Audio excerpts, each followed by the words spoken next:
Hello and welcome to the Rainey Street Podcast with Pank and Heggy, where we like to discuss all things King of the Hill. Today we're going to be talking about the episode New Cowboy on the Block, which is Season 8, Episode 5, and it first aired on November 16th of 2003. And here's Pank with the summary. Hello everybody. The summary for this one is that there's a new neighbor in the Rainey Street neighborhood, and guess fucking what? It's big fucking Willy Lane, the guy that blocked that kick to win the Super Bowl. And Hank is, of course, smitten, over the moon, willing to do anything for this man. But sure enough, he finds out that old, washed-up NFL players are usually not the best people, and usually not the best neighbors. And this rings true completely. And, of course, it creates a series of problems and horrible confrontations that fall upon Hank and the rest of the alley boys, and chaos ensues. That's right. So without further ado, if you want to... if you want to meet us in the back, crack an Alamo or two. And talk some King of the Hill. Yeah, we'll shoot the shit. So we always like to do a little ceremonial drink right after we say that, which is why there's that awkward pause. So as we know, Rainey Street is the ideal of like suburban picturehood. Pretty fucking awesome place to live. Right. And so, I mean, it is the name of our podcast, the Rainey Street Podcast. Like, it is the epitome of what you would, like, there's, everyone's got the picket fence, the perfect little household. And it starts out kind of panning around, and you're seeing this, like, it's showing, like, parents outside with their toddler on a tricycle. Like, Joseph's, like, doing something with his bike. And, of course, the boys are in the alley having a beer. Yeah, crushing beers, crushing Alamos. Yeah, just peacefully watching as their, summer night unfolds. And so it sets up that across the alley we have a neighbor, as Pank mentioned, moving in. And they're all kind of talking about who could it be? Yeah, Bill's, of course, like, it could be a woman. A woman for me. Weightlifting, like, they see, like, a weight lift, like a bench press. Yeah, they and, see like, all this extra table, stuff. and he's like, single woman? Just ready to get out of the bar? Yeah, she's a fit single woman, ready to leave the bar scene. It's exactly what I need. And then Bobby is like, I hope they have a kid. Joseph's getting too active, and I need someone to sit around and watch TV with. And then you see somebody roll up, and it's a fairly heavier set person with medium hair length, and Bill's like, that could be a woman. And in a tank top. Yeah, and of course a 6'4", 300-pound man steps out of the car, and Bill's like, oh, I guess it's not a woman. It's not a woman. And I like how Hank is talking to Bobby, and he's like before they see that it's a man, Hank's talking to Bobby, and he's like, if there is a teenager, you're going to have to teach him the community values. And he's like, I know it's a lot of pressure being the block captain's son, yeah. But it's the life you were born into. Yeah. Just as usual, Hank taking his job so seriously. Extreme responsibility. Yeah. Even in his personal life. But you find out that actually the guys don't notice immediately, but they slowly put it together that this is Big Willy Lane. Played for the Dallas Cowboys, I believe, from... What was it, 73 to 76? Something like that. And Hank is smitten, and everyone is. I mean, they're all Cowboys fans, right? And Dale, it says something, I don't remember exactly what, but he shows some spirit. And yes. Big Willy Lane's like, hey, I like this little chicken chest. Which I thought it was a hilarious thing to call somebody. Especially Dale, because he is a little chicken chest, and he is very spirited. Yeah, he is. And so Big Willy comes over to see the boys drinking in the alley, and at first it seems like he's disapproving. Like he's like, guys drinking in the alley. I didn't know this was the kind of neighborhood where guys drank in the alley and there's just like awkward silence. And then he's like, which I like. And Hank trips in with the block charter and is like, yep, you can drink out back until 8:15 p.m. Yeah, so essentially he looks like the perfect neighbor. Like he's got he was a Super Bowl champion, won the Super Bowl with his team, blocked a famous kick that saved a game, I believe, for that Super Bowl. Against the 49ers. Yeah, which I don't imagine Hank or anyone from Texas is very fond of San Francisco. So to beat them for the Super Bowl would be like, oh my God, like that's probably celebrated as like a state holiday in Texas. If it's true. I don't know if it actually happened. But in King of the Hill, his universe, it happened. Yes, and we don't know, so we're just going to preface this by saying we don't know anything about football. No. Like, we don't know anything about a lot of sports. I don't know anything about any sports. Yeah. So we, until researching for this episode, actually thought that, like, Big Willy was a real character. And we were musing about how in an earlier episode, Randy Travis, like, really lets himself be painted as an asshole. And we're like, wow, like, Mike Judge has the capability to, like, anybody. He can talk anyone into anything, it seems. Then we found out that this is actually just a fake character. Yeah, we don't know sports. I mean, I know combat sports, like Inside and Out, competed in it, train in it still. But as for football and hockey, I'm like, who's winning the match? Who's winning the match? I surprisingly do know that the 49ers is a team, and same with Cowboys. Yeah, I know some team names. I've seen jerseys. You know? Yeah, well, and like the I've heard about it. Dream to own the San Francisco 49ers. That's right. Or I thought it was the Dallas Cowboys. Oh, it is the Dallas Cowboys, and he gets the Denver Broncos. Yeah. Right. So it's like those are the three teams we know right there. I mean, I know many more, but for the most part, I'm a nerd that just loves fighting. Yeah, so and we can tell you anything about King of the Hill or Simpsons. Yeah, ask me who the champ in UFC was in 2006 for lightweight. Bam, I'll tell you. I'm not going to tell you right now because I need to look it up. Because it's been a little while, okay? So there's a lot of fighting happening, so... But, so Big Willy comes over, introduces himself to the boys, dazzled immediately, and then later we see Hank and he's just barbecuing with Peggy out on the lawn, and he's just watching Big Willy unpack, and he's like, they're so noble. Like, they never lose that nobility. And it's just like this awkward, like, overweight giant dude unpacking, but he's just got his like Buck Strickland lens on where it's like this person is an idol of mine. Yeah. He's got his propane goggles on. So he tells Peggy to act natural, and they just kind of like clash into each other. Yeah, fumble over each other until Big Willy arrives and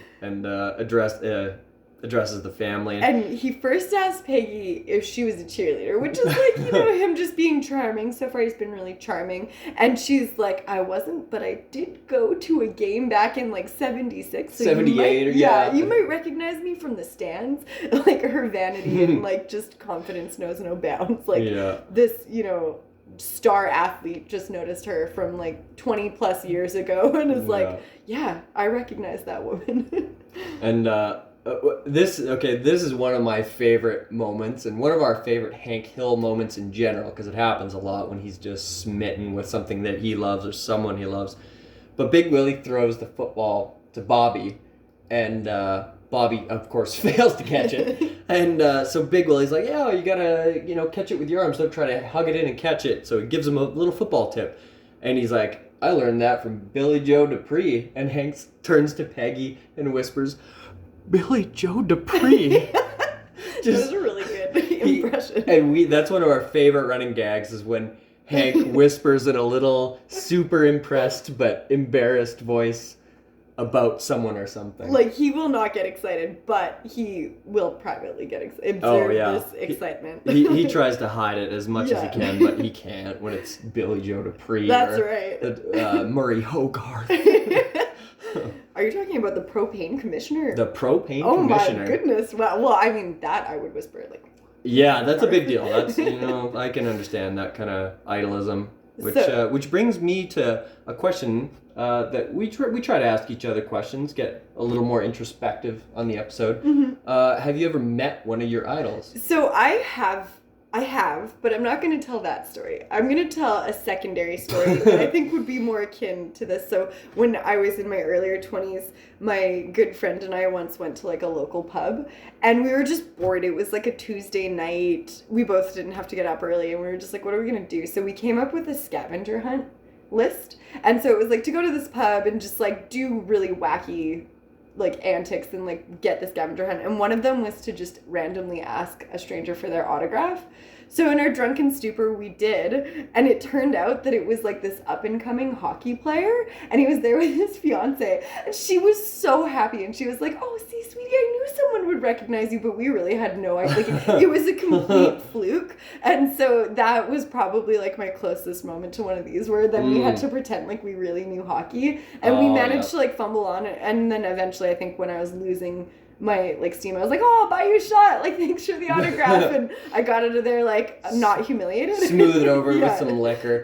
For those of you who don't know, which would be everyone, we're Canadian, so we're expected to know hockey inside and out.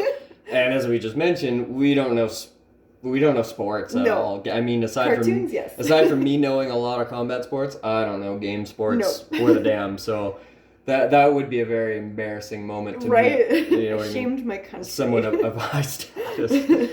So yeah, that's probably my closest to this moment where I was able to like, you know, fudge it along. What about you? I've never met an idol. No. I as you know, I don't leave the house much, so I don't meet too many people, and I've met even few people that I would idolize.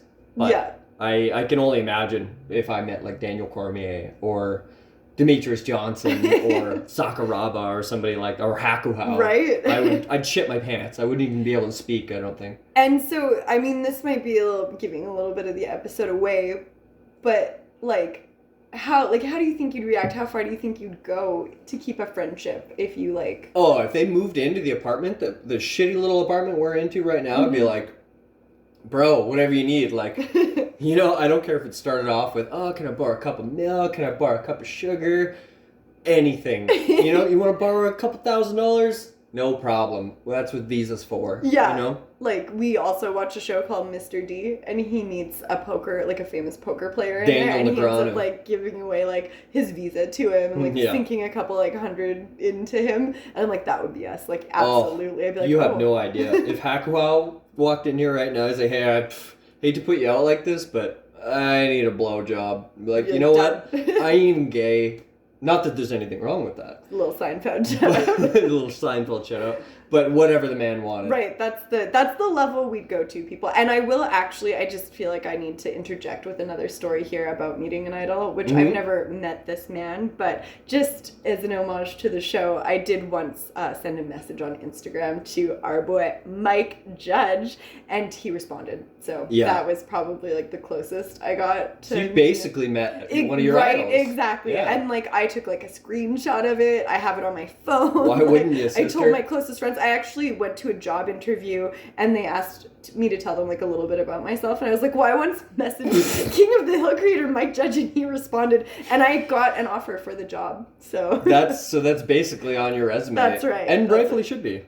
As it should. So but we just a little insight into who we are as people. We would be in the same position. That's what we feel about our idols. That's we right. probably would have been, you know, more smitten than Hank. Exactly. Like, he's holding himself together. So what happens is Big Willy ends up, you know, inviting him and the boys over to watch football at his house. To watch the Cowboys. Yeah. Game. And it's adorable because he's like, yeah, invite your friends. They seem cool. And he turns to Peggy and is like, see, Peggy, I told you they were cool. And so they show up at his house in their best formal gear. Yeah, Bill's wearing his military adornment. The rest of them are wearing like suits, and they're like it's like a formal ball for them. They're like sitting there with their hands in their lap, afraid to do anything that may detour friendship. Yes. From Big Willy Lane, just like walking on eggshells, trying to impress. And as Pank mentioned during the summary, he blocked, like, Big Willy blocked that kick. That's what he's known for. Yeah. And so it is now at this point in the episode, like, mentioned twice. So he ends up coming over to talk to Hank and Peggy because he's showing Hank that football. He's like, oh, I got something here you might want to see, partner. He calls everyone partner, which I'm adopting. And it's the kick that he blocked in that 49ers game. And then when he invites the boys over and they're watching the game at like a break in the programming, he's like, oh, you guys want to see some of my personal effects? And all it is just that ball on a shelf. And he's like, this is the ball that I blocked, and a photo of him blocking it, like framed behind it. That's been his whole career. He blocked that kick. Yeah, like so it's pretty funny because it gets mentioned again many times, and that's how he sort of lives his life, is through that kick. Yeah. But anyway, they're watching the game. You know, Big Willie's, he's kind of like, seems all right, but he's like, hey, you know, you guys, next time you come over, if we do this again, can you bring Sam Adams instead of Alamo? You know what I mean? And he's like kind of being a little like demanding almost, or like moochy. It's not a question. Yeah, moochy a little bit. I mean, they're bringing over beer to your house to watch a game, you know?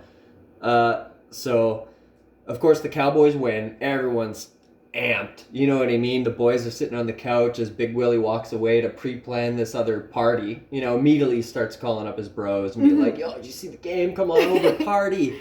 And the boys are sitting there on the couch in their Sunday best still, being like, well, he just invited us over for the game. That doesn't necessarily include the after show. The post-game show. You know, should we stay or should we go?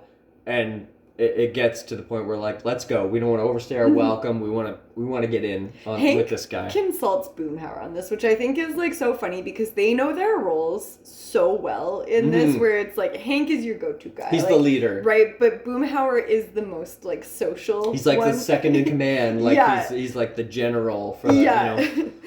And Hank doesn't necessarily, like, he doesn't get social grace, so he's, like, he consults him, and he's, like, giving us a real toss-up. And this, for me, I'm like, this is something that I would do. Like, as somebody who's, like, I've written a text message, like, I read my emails to people before I send them, and I'm just like, this scene just, it gets me. That's your whole life, is, like, Consulting. second-guessing everything socially, and then consulting people on it so that you can make the right move. Exactly, like, the amount of energy and time you put into that. So, like, for me, it's both admirable and scary. Yeah, and I was like, wow, Hank needed to do this in a circumstance like that, because we respect Hank, like we idolize him. So I was like, oh my god, if Hank has to do it sometimes, we're not so bad. We're not so bad after all. So the boys decide, time to move on. We don't want to push our luck. We want to get in good with this guy. So they leave, and just as they're leaving, people start flooding Big Will's house to party, like just like bar skanks, trashy, you know, fat dudes, and with mustard stains on their shirts, like. And of course, the star of the show, Roger Staubach's pool cleaner. Yeah, of course. Like, we got some celebrity guests. Yeah, like serious B-listers for sure. And anyway, a party just fucking ensues and rages.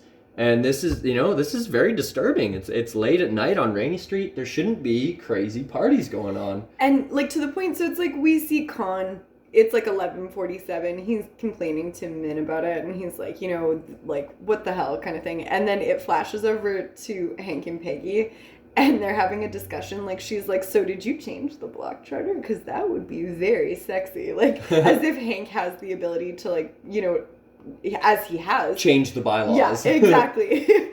And he says no. He's just made an exception this one time. Yeah. And then I think he drops a line that you might have taken in your notes that's so funny about Peggy's like, well, if you're gonna... Yeah, if you're gonna make some exceptions here, could you rescind that fine from my game night or whatever? Because her game night was so out of control, apparently, that it had to be fined monetarily. By her husband. By her own husband / block captain. And so Con calls, you know, Big Willy, and Min's like, you know, be nice because we might have someone to feed our fish when we go away. Like, as if, like, I would want Hank to do it for me. Like, if I was going to have anyone on that block take care of an animal, right? He'd clean that tank out, have new coral in there, test the pH level, fucking... Get it, like, a better food. It'd be 5 times better than when you left it. Yeah, and so Con calls, and it seems at first like Big Willy is gonna, he's like, who is this? Which neighbor are you? So you're across the street from me, he stumbles out onto the lawn. And I love how Big Willy answers his phone, which is, to me, very fun. It is a very interesting and funny tell about a person is how they answer their phone. Mr. Burns, ahoy hoy, Homer, yellow. Yeah. So Big Willy answers and he goes, what does he say there? He goes, hey, Big Willy, rock on. And Con just, trying to be businesslike is like, yeah, Con here, rock on.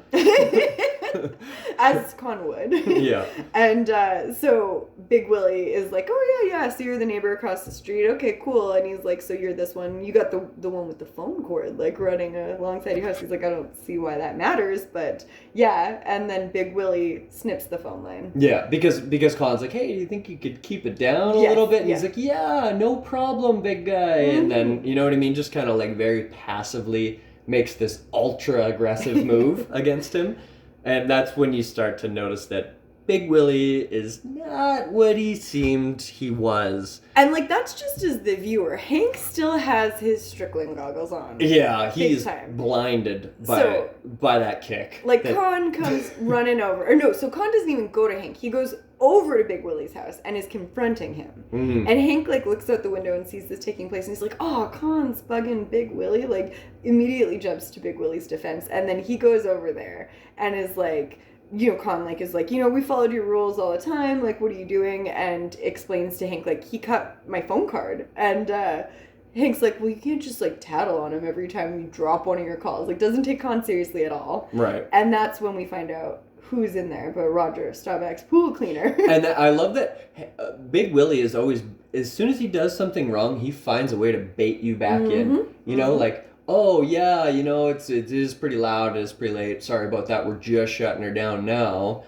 And then goes, and by the way, you wouldn't... care to meet. You wouldn't care to meet Roger Staubach's pool guy, would you?